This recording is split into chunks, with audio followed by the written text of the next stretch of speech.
I moved out of home when I was 16, and I moved a distance away from my family and didn't really have a lot to do with my family and my siblings.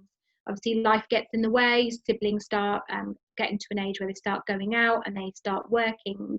So when I did go home, it was for short, sharp visits to visit my parents, and the occasional sibling would pop by to say hello.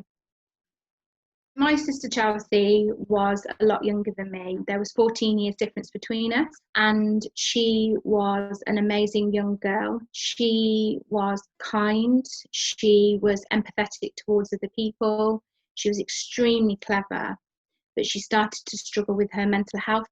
She would always do things for other people, and she genuinely wanted to make a difference in this world. The evening that my sister took her own life, I was at work, I had come home, and I was knackered. I just wanted to go to bed. And that evening, I turned my phone off, and at 2:38 in the morning, by a phone call through to my husband's phone, was my brother, who had been trying for the last 5 hours to get hold of me.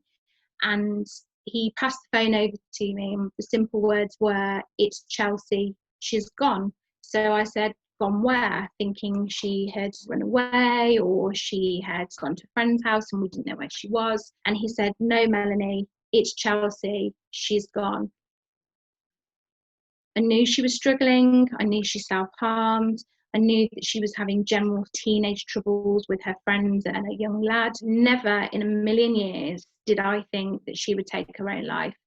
So I got in the car and I arrived at the hospital where everybody was and walked down the corridor, see my mum, who was in absolute pieces. My brother had gone into police mode and was sort of telling everybody what they were and weren't doing. And I went in to see Chelsea, stayed there for a little bit, but I just wanted to go back to the family home. And I spent the next 3.5 weeks in the family home with other siblings.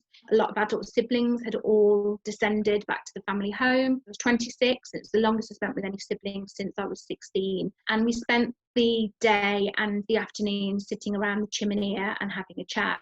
It was a situation where we knew that we all did need to be there and provide support to each other. There wasn't any argument, which was quite unusual for our household. It was a very weird situation to be in where we all just got along.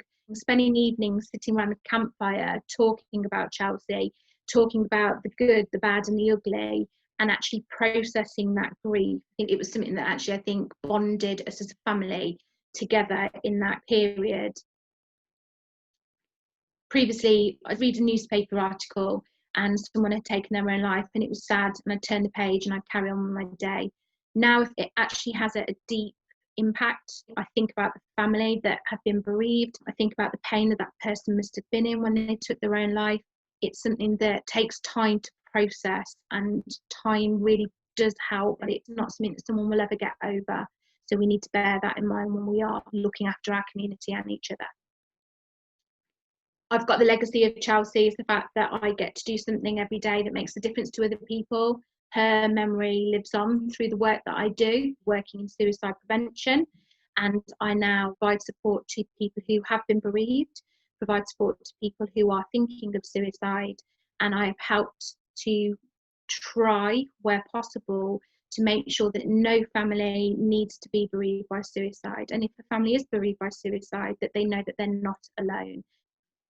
And every day I get to remember her life and make a difference to other people and to other people's Chelseas. So that for me is really, really important.